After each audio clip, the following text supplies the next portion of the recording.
आप सभी का इस संस्कृत व्याख्यानम चैनल में स्वागत है। आज हम लोग कारक प्रकरण में अपादान कारक को समझेंगे। अपादान कारक यानी पंचमी विभक्ति। आइए देखते हैं अपादान कारक कहते किसे हैं। सूत्र है ध्रुवम पाये अपादानम। सूत्र पर देखिए, ध्रुवम पाये अपादानम। यहां ध्यान दीजिए, ध्रुव, ये ध्रुव क्या चीज है? यहां हम लिखते हैं, देखिए ध्रुव। ये ध्रुव क्या चीज है? तो ध्रुव माने होता है निश्चित। जैसे आप लोग ध्रुव तारा का नाम सुने होंगे, ध्रुव तारा, जो कि अपने जगह पर स्थिर रहने के लिए प्रसिद्ध है कि ध्रुव तारा अटल होता है, वह अपने जगह पर स्थिर रहता है। तो यहां भी ध्रुव का मतलब स्थिर वस्तु। ध्रुव का मतलब क्या हुआ? स्थिर वस्तु। यानी जिस निश्चित स्थान से, यानी स्थिर वस्तु से, जिस निश्चित स्थान से यानी स्थिर वस्तु से कोई वस्तु अलग होती है, तो उस निश्चित स्थान को ही हम अपादान कारक कहते हैं। यानी आप सभी लोग जानते हैं कि अपादान का मतलब होता है अलगाव, जुदाई, अलग होना। तो कोई भी अलग होने में यानी दो व्यक्ति या वस्तु होगा, यानी दोनों एक दूसरे से अलग होते हैं। तो अब समस्या यहाँ ये बनती है कि जब दोनों एक दूसरे से अलग होते हैं तो हम पंचमी किस में लगाएं, यानी अपादान किसको कहें? तो उसी के लिए यह बता रहा है कि जब दो अलग होते हैं, दो वस्तु या दो व्यक्ति या दो कोई चीज जब अलग होता है, तो जो निश्चित स्थान या जो निश्चित वस्तु होती है, यानी जो ध्रुव होता है, जो अटल होता है, हम उसी में पंचमी विभक्ति लगाते हैं, यानी उसी को अपादान कहते हैं। जैसे आइए देखते हैं, पेड़ से पत्ते गिरते हैं। पेड़ से पत्ते गिरते हैं। अब देखिए, पत्ते कहां से गिर रहे हैं? पेड़ से। पत्ते पेड़ से गिर रहे हैं, यानी पेड़ और पत्ते दोनों एक दूसरे से अलग हो गए।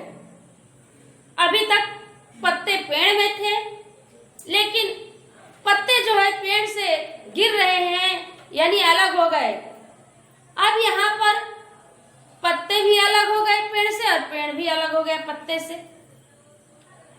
तो अब सोचना ये है कि हम अपादान किसे कहेंगे। अब यहाँ पर हम नियम के अनुसार चलेंगे कि अलग तो दोनों हुए, लेकिन जो ध्रुव है, जो निश्चित वस्तु है, उसी में हम पंचमी विभक्ति लगाएंगे, यानी वही अपादान होगा। तो यहाँ पर पेड़ यथावत है। पेड़ क्या है? यथावत है। पेड़ अपनी जगह पर स्थिर है।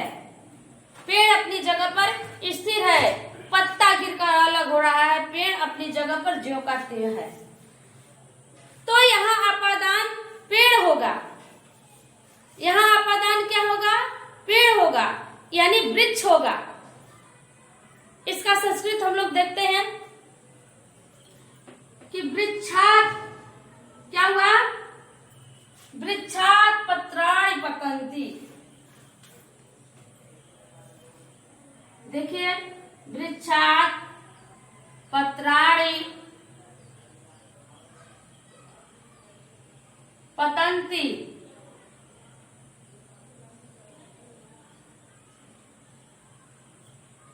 अब यहाँ पर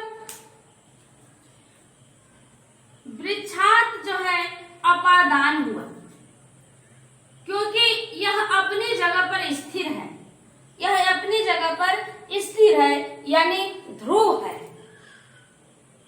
तो हमने इसमें पंचमी विभक्ति लगाया, अपादान होने के कारण इसमें हमने क्या किया, पंचमी विभक्ति लगा करके वृक्ष से वृक्षात् बना दिया।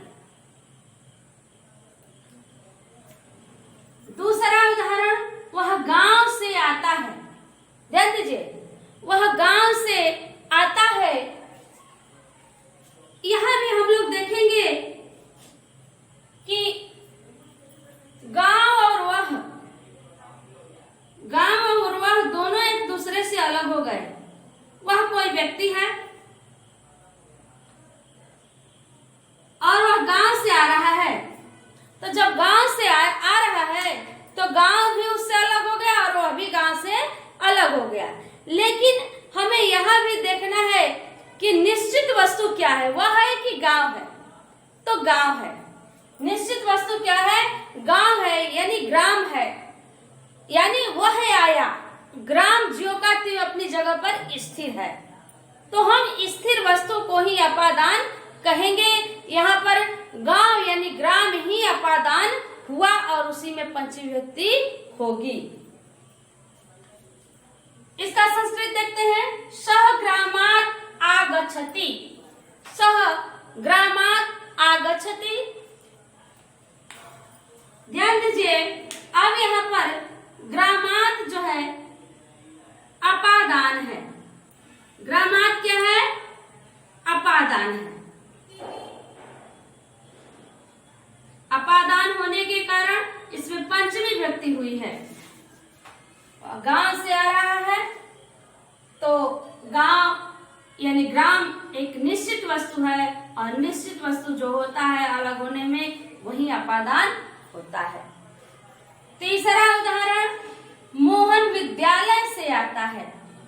ध्यान दीजिए, मोहन विद्यालय से आ रहा है तो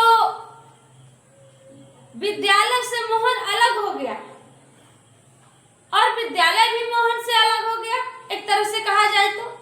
लेकिन विद्यालय अपनी जगह पर अडिग है, विद्यालय अपनी जगह पर स्थिर है। वहां से आया मोहन है, विद्यालय नहीं, इसलिए विद्यालय अपादान होगा। जैसे देखिए, इसका संस्कृत देखिए, मोहनः विद्यालयात् आगच्छति।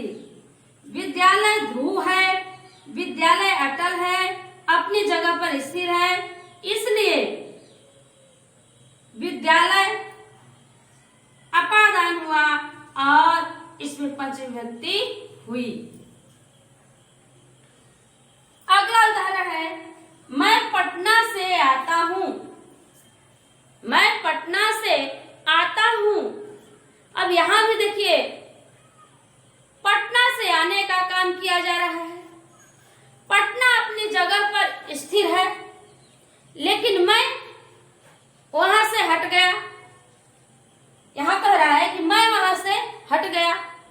तो अब जो है, जो स्थिर वस्तु है यानी पटना यानी पाटलिपुत्र, हम उसी में पंचमी विभक्ति लगाएंगे क्योंकि वही अपादान है।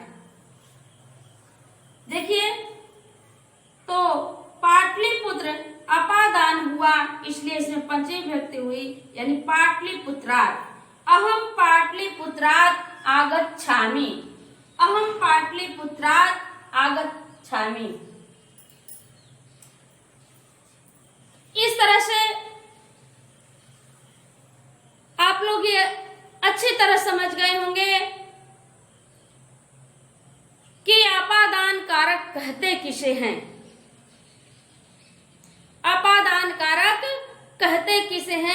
यानी अलगाव के अर्थ में जब कोई वस्तु किसी से अलग होता है तो उसे अपादान कारक कहते हैं। आज के लिए बस इतना ही। धन्यवाद।